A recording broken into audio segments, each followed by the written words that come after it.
Hello dear students, आज हम लेकर आए हैं सोर short questions of chapter aldehyde ketones and carboxylic acid. So let's start. Question number 1.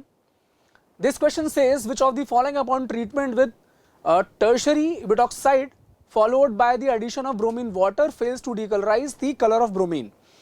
तो कलर ऑफ ब्रोमीन कौन कौन डीकलराइज कर सकता है? एक तो ये टेस्ट होता है फॉर अनसैचुरेशन, यानी कि अगर कहीं पर डबल बॉन्ड या ट्रिपल बॉन्ड प्रेजेंट है तो वहां पर ब्रोमीन का एडिशन हो जाता है, एंटी एडिशन होगा और उसकी वजह से जो ब्रोमीन का कलर है वो डीकलराइज हो जाएगा. एक और जगह पर जहां पर डीकलराइजेशन हो सकता है वो है अगर कहीं पर ब्रोमोफॉर्म रिएक्शन आ रहा होगा, यानी कि ऐसे अल्कोहल्स या ऐसे एल्डिहाइड कीटोन्स जो ब्रोमोफॉर्म रिएक्शन दे सकते हैं, वहां भी डीकलराइजेशन हो जाएगा. तो देखते हैं यहां पर किस रीजन की वजह से डीकलराइजेशन ऑफ ब्रोमीन होगा. तो फर्स्ट ऑप्शन है, यूज कर रहे हैं हम टर्शरी ब्यूटॉक्साइड. तो tertiary butoxide can behave as a base और can behave as a nucleophile. अगर कहीं पर चांसेस ऑफ एलिमिनेशन है तो वहां पर टर्शरी ब्यूटॉक्साइड एलिमिनेशन करा देगा, और अगर चांस नहीं है तो वहां पर यह बिहेव करेगा एज अ न्यूक्लियोफाइल और न्यूक्लियोफिलिक सब्स्टिट्यूशन शो कर सकता है. तो देखते हैं इन फर्स्ट ऑप्शन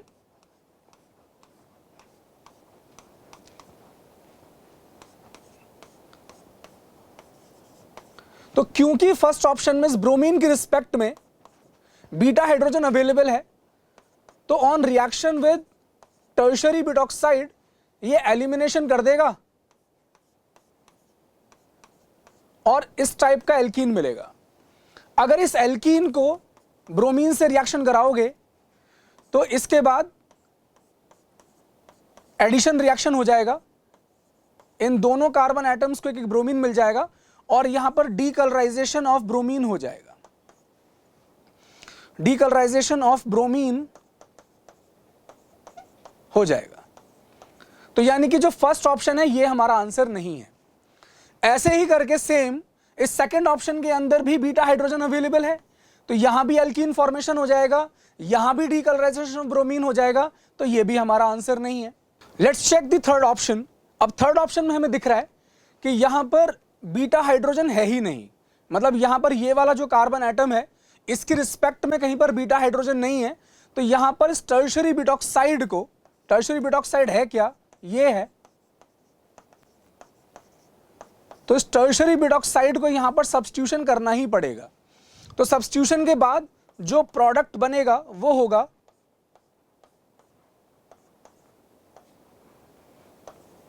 इस कार्बन के रिस्पेक्ट में यहां पर लग जाएगा टर्शरी ब्यूटॉक्साइड. तो क्योंकि एल्कीन फॉर्मेशन नहीं हुई है तो ये वाला compound decolourisation of bromine show नहीं करेगा. So it means the answer for this reaction is option 3. यहां पर भी आपको दिख रहा होगा कि ये वाला जो कार्बन है इसके रिस्पेक्ट में यहां पर बीटा, इस वाले कार्बन एटम के पास ये हाइड्रोजन अवेलेबल है, तो एलिमिनेशन हो जाएगा, यहां पर एलिमिनेशन हो जाएगा, तो इस जगह पर डबल बॉन्ड आ जाएगा, तो फिर से ये यहां पर ब्रोमीन का डीकलराइजेशन शो कर सकता है. So that's why the answer for this question is option 3. Let's see second option. Second option है, phenol reacts with methyl chloroformate in presence of sodium hydroxide to form product A.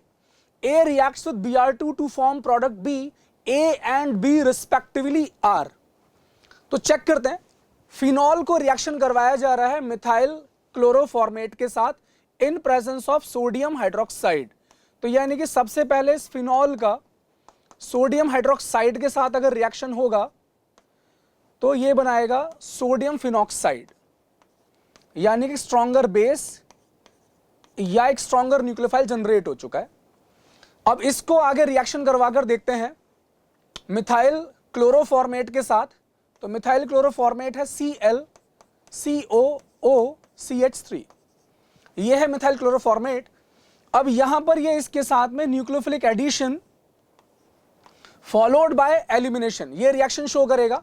तो इसकी वजह से जो product है वो ये बन जाएगा OCOOCH3. So A should be ये वाला कंपाउंड, A ये बनेगा. अब इसके बाद इसको ब्रोमिनेशन करवा रहे हैं,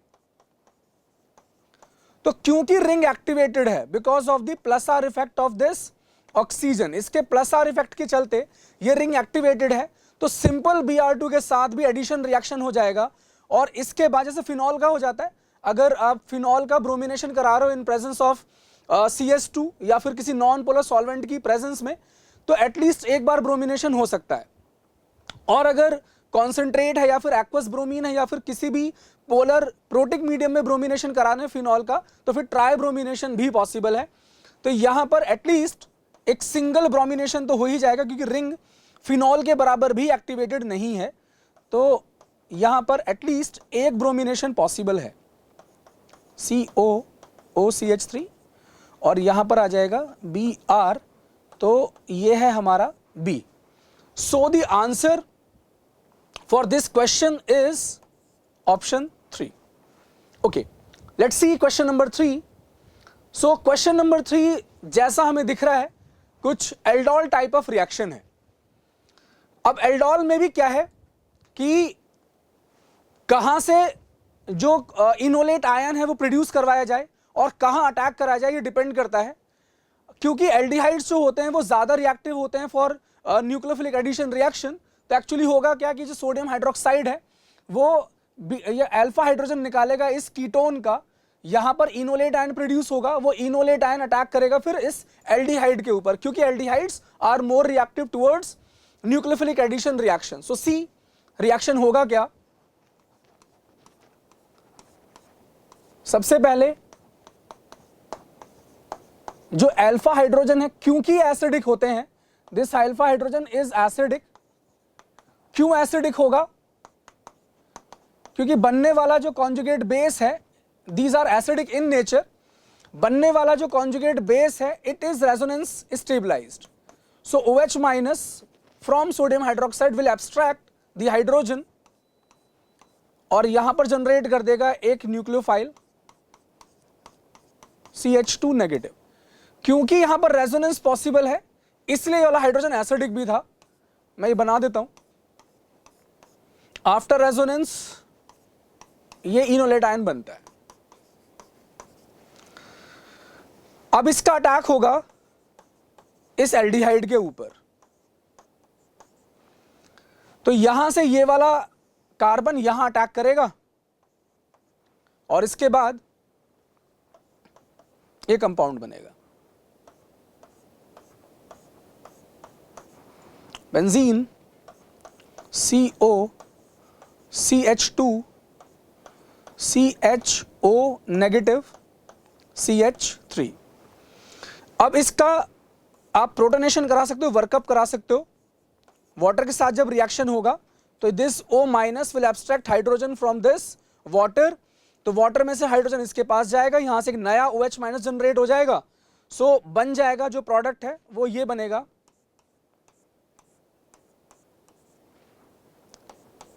CO CH2 CHOH and CH3.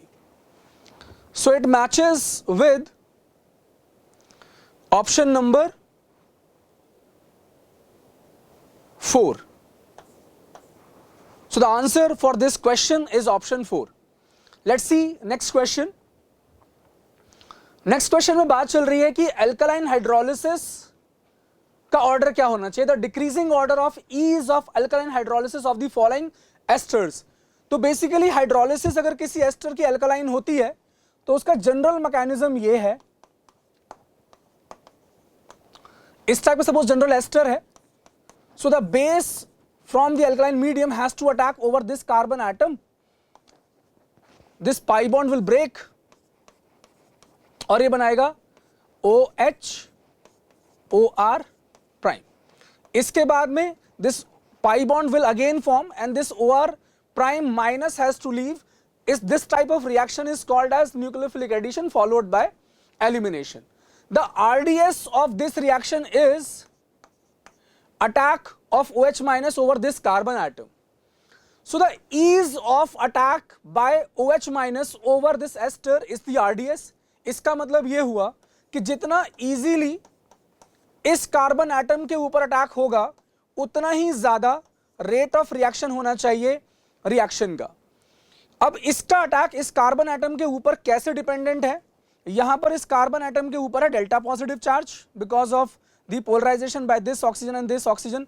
और भी कैसे रीजंस होते हैं, स्टेरिक हिंड्रेंस है या फिर फॉर्मेशन ऑफ टेट्राहेड्रल, ये जो इंटरमीडिएट यहां पर नया बन जाता है ये यहां पर टेट्राहेड्रल फॉर्म का होता है। तो ये कितना रिलैक्स्ड है, ये कितना ज्यादा इजीली बन सकता है, इस पर भी डिपेंडेंट होता है रिएक्शन। बट यहां पर सारे के सारे एक जैसे हैं, तो हम एक मेजर फैक्टर को लेकर चल रहे हैं कि यहां पर इस वाले कार्बन एटम के पास कितना ज्यादा डेल्टा पॉजिटिव चार्ज है, क्योंकि इनके बीच में है तो इलेक्ट्रोस्टैटिक फोर्स ऑफ अट्रैक्शन, तो OH माइनस कांस्टेंट है, OH माइनस एक जैसा है, तो जितना ज्यादा इस कार्बन एटम पर डेल्टा पॉजिटिव चार्ज होगा उतना ही ज्यादा ईज ऑफ रिएक्शन होना चाहिए। सिमिलरली अगर यहां पर देखेंगे जो साइड में ग्रुप लगे हुए हैं इनका कैसा नेचर है, तो NO2 का नेचर है -I एंड -R, क्लोरीन का नेचर है -I बट +R, इस मिथॉक्सी का नेचर है, लोन पेयर्स के चलते ये यहां पर +R लगाएगा, -I बट +R, और वो एक नॉर्मल बेंजीन है। तो NO2 की वजह से क्या फर्क पड़ेगा, NO2 की वजह से क्या होगा कि ये विड्रॉ करेगा electrons from the benzene ring, जिसके चलते इलेक्ट्रॉन्स विड्रॉ होंगे फ्रॉम दिस कार्बन एटम, और यहां पर magnitude of delta positive charge will increase, यहां पर सबसे ज्यादा डेल्टा पॉजिटिव चार्ज होगा। और मिथॉक्सी का जो +R इफेक्ट है क्योंकि वो सबसे ज्यादा है, तो इस कार्बन एटम पर जो magnitude of delta positive charge है वो डिक्रीज करेगा।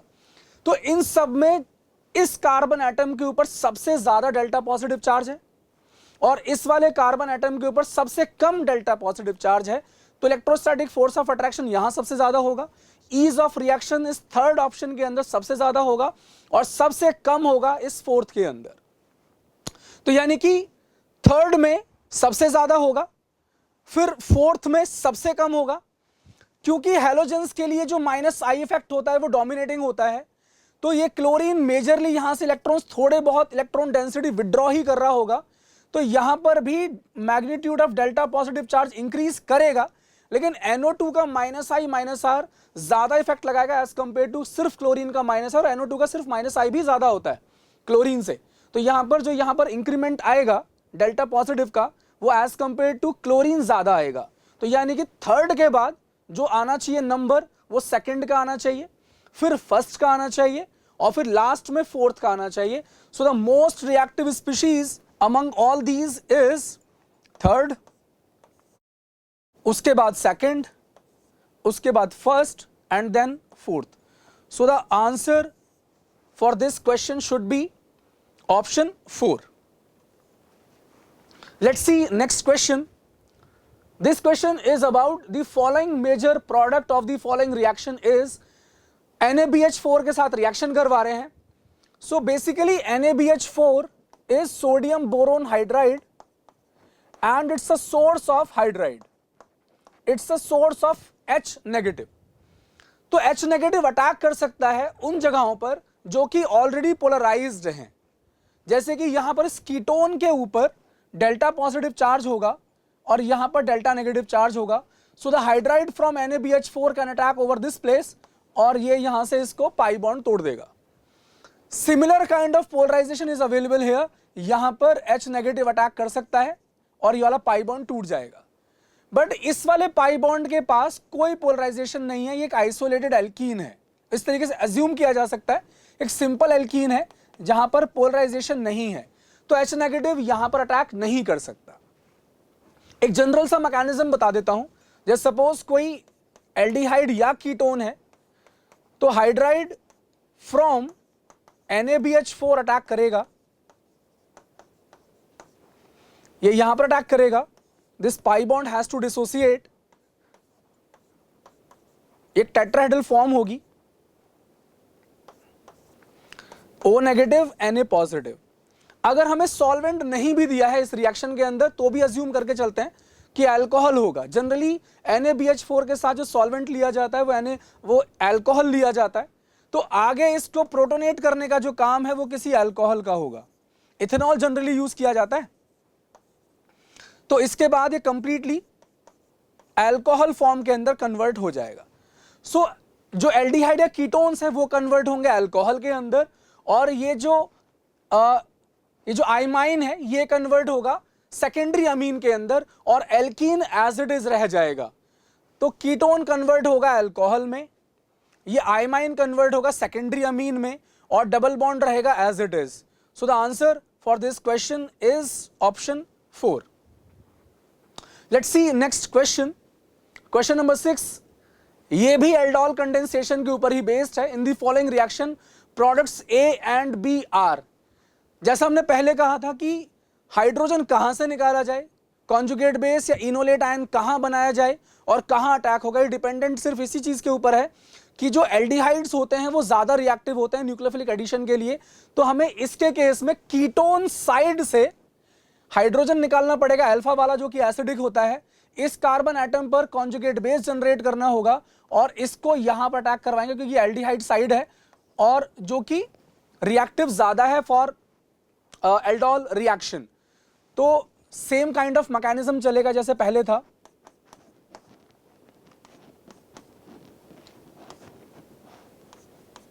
ये कुछ इस टाइप से है, यहां पर हाइड्रोजन, तो OH minus from sodium hydroxide will abstract this hydrogen,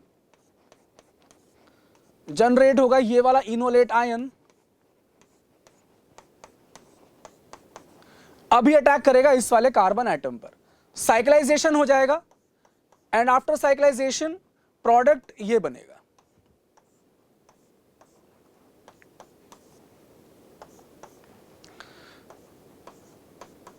product ये बनेगा।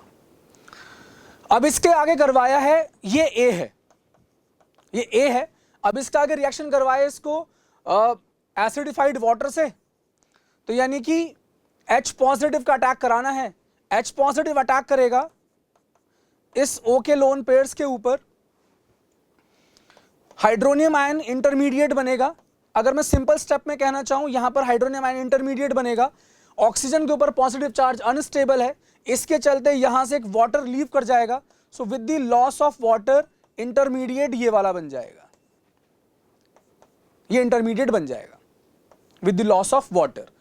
अब इसके आगे यहां से जो लॉस होगा वो इस वाले हाइड्रोजन का होगा क्योंकि एसिडिक ज्यादा है, और अल्फा बीटा अनसैचुरेटेड कीटोन मिल जाएगा जो कि फर्दर रेजोनेंस स्टेबलाइज्ड होगा।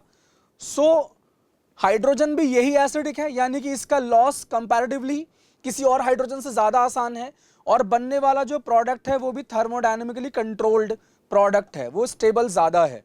ये है alpha beta unsaturated ketone. So the answer for this question is option 2। Let's see next question. The major product Y in the following reaction is. तो हमें Y बताना है कि Y क्या होगा। तो एक एक करके देखते हैं। The function of HgSO4 in acidified water, alkyne के ऊपर क्या होता है, तो ये करवाता है Markovnikov addition without rearrangement over this alkyne.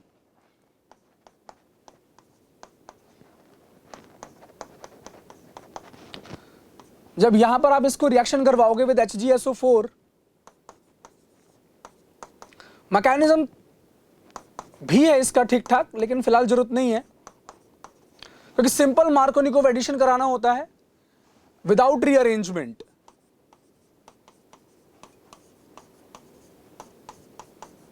तो ये बनेगा as the first compound, but क्योंकि ये इनॉल है तो अनस्टेबल होगा, टॉटोमराइज करेगा, टॉटोमराइज करेगा। सो आफ्टर दिस टॉटोमराइजेशन ये यहां आकर रुकेगा। आफ्टर दिस टॉटोमराइजेशन ये इस कीटोन में कन्वर्ट हो जाएगा। So basically the compound X is ये वाला मॉलिक्यूल। अब इसके ऊपर रिएक्शन करवाया है इस ग्रिग्नार्ड रिएजेंट का C2H5MgBr। जब इसका रिएक्शन होगा इस ऑर्गेनोमेटालिक कंपाउंड के साथ, ग्रिग्नार्ड रिएजेंट के साथ, this ethyl contains negative charge. यहां पर इस कार्बन के ऊपर डेल्टा पॉजिटिव चार्ज है, यहां पर इसके ऊपर डेल्टा नेगेटिव चार्ज है।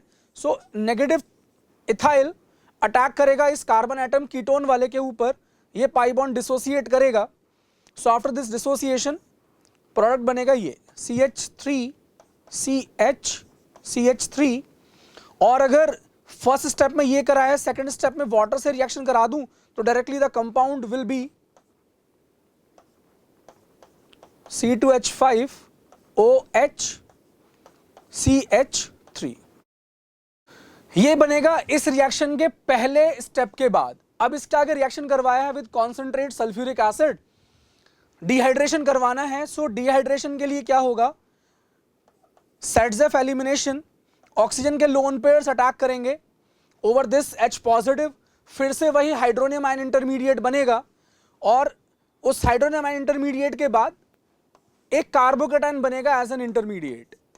सो with the loss of water directly हम ये दिखा सकते हैं CH3 C positive CH3 CH2 CH3। इस इथाइल को मैंने ओपन करके लिखा है। अब इस कार्बोकेटायन को स्टेबलाइज करने के लिए किसी बीटा पोजीशन से एक हाइड्रोजन निकलेगा और एक ऐसा एल्कीन फॉर्म होना चाहिए जो कि सबसे ज्यादा स्टेबल हो। तो हमारे पास कई सारे ऑप्शंस हैं जहां से हाइड्रोजन को निकाला जा सकता है, बट एल्कीन वो वाला बनेगा जिसके पास maximum number of hyper conjugable hydrogens हो। तो अगर मैं ये वाला हाइड्रोजन निकाल देता हूं तो एल्कीन बनेगा CH3 double bond C CH2 CH3 CH3। तो इसके पास कुल मिलाकर 3 3 6 3 9 और 2 11, इसके पास 11 हाइपर कॉन्जुगेबल हाइड्रोजन्स हैं। तो मोस्ट स्टेबल एल्कीन बनेगा ये वाला। सो दैट्स व्हाई इसका आंसर होगा ऑप्शन नंबर 2। सो सबसे पहले हमने करवाया है वाटर का addition in presence of mercuric sulphate, Markovnikov addition होगा इन विदाउट रीअरेंजमेंट, उसकी वजह से ये एक इनॉल कंपाउंड बनता है। वो इनॉल कंपाउंड टॉटोमराइज हुआ तो कीटोन बना, कीटोन के ऊपर ग्रिग्नार्ड का अटैक करवाया, तो क्योंकि कीटोन है तो एक टर्शरी अल्कोहल बनेगा। उस टर्शरी अल्कोहल का फर्दर डिहाइड्रेशन करवाया है तो किस तरीके से हुआ, ऑक्सीजन के लोन पेयर्स अटैक करेंगे over the H positive, hydronium ion intermediate बनेगा, क्योंकि ऑक्सीजन के ऊपर पॉजिटिव चार्ज अनस्टेबल है तो हाइड्रोनियम आयन इंटरमीडिएट के थ्रू वाटर बाहर निकल जाएगा, उसकी वजह से एक नया कार्बोकेटायन इंटरमीडिएट बनेगा ये वाला। इसके बाद जो लॉस ऑफ हाइड्रोजन है वो इस हिसाब से होगा कि मोस्ट स्टेबल एल्कीन बन पाए, तो उसके लिए हमें चेक करना पड़ता है कि या तो रेजोनेंस स्टेबलाइज हो जाए या फिर maximum number of hyper conjugable hydrogens आ जाएं। तो इस एल्कीन के पास 11 हाइपर कॉन्जुगेबल हाइड्रोजन्स हैं जो कि मोस्ट स्टेबल है। So that's why the answer for this question is option number 2। Let's check question number 8। यहां पर हमें कंपाउंड ए के बारे में बताना है कि कंपाउंड ए क्या होगा। The compound A in the following reaction is, थोड़ा इसमें रिवर्स जाना पड़ेगा। सी और डी हमें दिए हुए हैं।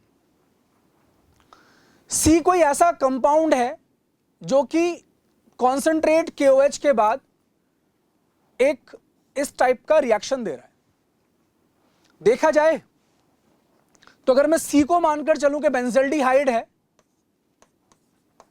और इस बेंजल्डिहाइड को KOH के साथ रिएक्शन करवाया जाए तो bye consuming 2 molecules of benzaldehyde ये कैनिजारो रिएक्शन शो करेगा और डिस्प्रपोर्शनेशन कर देगा। तो एक मिल जाएगा हमें COO नेगेटिव K पॉजिटिव और एक मिल जाएगा बेंजाइल अल्कोहल। तो ये बेसिकली कैनिजारो रिएक्शन है। अब कैनिजारो है तो इसका मतलब जो C होगा वो फिक्स हो गया कि C इज बेंजल्डिहाइड। सेम ऐसे जो D है, D के बाद ये मॉलिक्यूल मिला है हमें, तो ये मॉलिक्यूल मिल सकता है एल्डोल कंडेंसेशन के बाद। तो बेरियम हाइड्रोक्साइड यहां पर बिहेव कर रहा है as a source of OH minus, यानी कि as a source of base, जिसकी वजह से एल्डोल कंडेंसेशन रिएक्शन हुआ होगा। तो ये वाला मॉलिक्यूल जो दिया हुआ है ये मिल सकता है हमें एसीटोन के एल्डोल कंडेंसेशन से। आप चाहे देख सकते हैं OH माइनस आएगा, OH माइनस यहां से हाइड्रोजन को बाहर निकालेगा, उसकी वजह से ये इनोलेट आयन बनेगा। अब ये इनोलेट वापस किसी दूसरे एल्डिहाइड या कीटोन पर अटैक करता है, यहां पर अदर कोई है नहीं तो सिर्फ कीटोन पर ही अटैक करेगा। ये यहां के बाद कुछ ये बनाएगा और आफ्टर कंप्लीट कंडेंसेशन ये दे सकता है CH डबल बॉन्ड CH3। तो यानी कि जो C है वो तो है बेंजल्डिहाइड और डी है वो है एसीटोन। तो अब B after ozonolysis, reductive ozonolysis हमें सी और डी दे रहा है, तो बी को एक ऐसा मॉलिक्यूल होना पड़ेगा जो कि एक बेंजल्डिहाइड दे दे और एक एसीटोन दे दे। तो इसका मतलब बी को होना चाहिए PH CH double bond CH3 ये एक ऐसा एल्कीन है जो कि आफ्टर रिडक्टिव ओजोनलिसिस, एक सिंपल मेथड जो हम करते हैं चेक करने के लिए, अगर मैं यहां से बॉन्ड को तोड़ देता हूं तो यहां से आपको बेंजल्डिहाइड मिल जाएगा, यहां से एसीटोन मिल जाएगा। तो इसका मतलब बी जो है वो ये है। अब इसके बाद ए एक ऐसा मॉलिक्यूल होगा जो कि इस methyl magnesium bromide Grignard reagent से रिएक्शन करके आफ्टर डिहाइड्रेशन आपको एक ऐसा एल्कीन दे दे। तो ये जो ए है वो हो सकता है, ए could be PH CH2 C double bond O CH3। यहां पर एक मिथाइल को छोड़कर बाकी सब कुछ जो है वो ए के अंदर होना चाहिए, क्योंकि एक मिथाइल आया होगा इस ग्रिग्नार्ड रिएजेंट से। तो अगर मैं ए को ये अज्यूम करके चलता हूं तो रिएक्शन करके देख लेते हैं कि क्या इस रिएक्शन के बाद हमें बी मिलता है कि नहीं मिलता है। तो इसको अगर ग्रिग्नार्ड रिएजेंट से रिएक्शन करवाया जाए CH3MgBr के साथ तो हमें मिलेगा PHCH2। यहां पर आप अज्यूम कर सकते हो नेगेटिव चार्ज है, यहां पर डेल्टा पॉजिटिव चार्ज है, यहां पर डेल्टा नेगेटिव चार्ज है, तो अटैक करेगा यहां पर, this pi bond will break. तो यहां से हमें मिलेगा after hydrolysis COH CH3 and CH3। अब इसकी एसिडिक कंडीशंस में डिहाइड्रेशन करा देंगे, H positive and heat. So H positive attack करेगा over the lone pairs of oxygen, फिर से वही हाइड्रोनियम आयन इंटरमीडिएट, उसके बाद में वाटर का लॉस होगा, फिर से नया कार्बोकेटाइन बनेगा और कार्बोकेटाइन के बाद में वो एल्कीन बनेगा जो कि मोस्ट स्टेबल होगा। तो इसके चलते जो हाइड्रोजन है वो ये वाला निकलेगा, जिस बीटा हाइड्रोजन को निकलना है वो बेंजीन के साथ वाला होगा। दो रीजन है, एक वही कि वो वाला हाइड्रोजन एसिडिक ज्यादा है, और दूसरा कि जो एल्कीन बनने वाला है वो बेंजीन वो फिनाइल के साथ में रेजोनेंस कर रहा होगा, तो ये एल्कीन भी थर्मोडायनेमिकली मोर स्टेबल है। तो इससे हमें ए मिल गया है, जो हमने सोचा था ए वो मिल पा रहा है। तो इसका मतलब जो ए है वो ये वाला कंपाउंड है। So the answer for this question is option 3। Let's see next question. ये भी एल्डोल टाइप ऑफ रिएक्शन है, यहां पर फिर से वही करना है कि कहीं से अल्फा हाइड्रोजन निकाला जाएगा और अटैक ऐसे करवाना है कि जो रिएक्टिव ज्यादा है वहां पर अटैक होगा। तो फिर से वही सेम केस है, कीटोन साइड से अल्फा हाइड्रोजन निकालना पड़ेगा, वहीं पर इनोलेट आयन बनाना पड़ेगा, और एल्डिहाइड्स क्योंकि ज्यादा रिएक्टिव होते हैं तो उन्हीं के ऊपर अटैक होगा। तो NaOH का काम है, क्योंकि अल्फा हाइड्रोजन इसमें है ही एक साइड, तो पॉसिबिलिटी सिर्फ यहीं से है।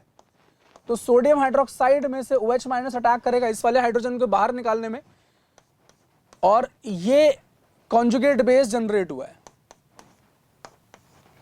अभी अटैक करेगा एल्डिहाइड के ऊपर, दिस इथेनॉल,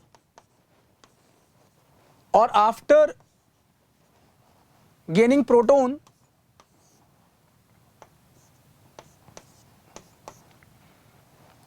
सेकेंड स्टेप में मैं मानकर चल रहा हूं वाटर से रिएक्शन करवा दिया है, तो CHOH CH3 ये मिल गया। ये है प्रोडक्ट P। अब इस P को रिएक्शन करवाया है विद आयोडोफॉर्म, आयोडोफॉर्म रिएक्शन कराना चाहते हैं, I2 और NaOH के साथ रिएक्शन करवाया है। तो ऐसे अल्कोहल्स और ऐसे कीटोन्स या ऐसे हैलोजन कंपाउंड्स वो सब रिएक्टिव होते हैं आयोडोफॉर्म रिएक्शन के लिए जिनमें कि फ्री मिथाइल ग्रुप होता है, यानी कि जिस कार्बन एटम से OH या कीटोन या हैलोजन और भी कई सारे कंपाउंड्स होते हैं जो आयोडोफॉर्म रिएक्शन देते हैं, अगर ये लगा हुआ है उसके पास फ्री मिथाइल ग्रुप है तो वो आयोडोफॉर्म रिएक्शन दे सकते हैं।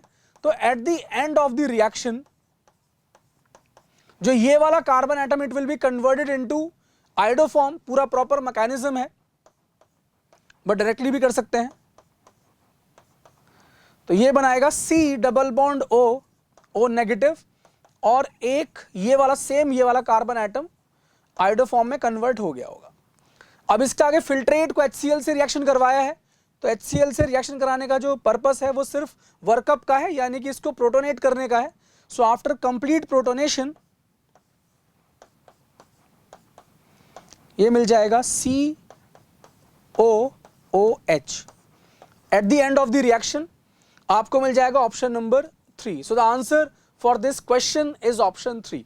सो वी हैव कवर्ड कुछ नंबर ऑफ क्वेश्चंस जो कि इंपॉर्टेंट ज्यादा हैं, जो कंसेप्ट ज्यादा इंपॉर्टेंट हैं। इस एल्डिहाइड कीटोन्स चैप्टर के अंदर एल्डोल कंडेंसेशन, कैनिजारो कंडेंसेशन ये बहुत इंपॉर्टेंट है, और यहाँ पर रिएजेंट्स बेस्ड क्वेश्चंस भी काफी सारे आते हैं।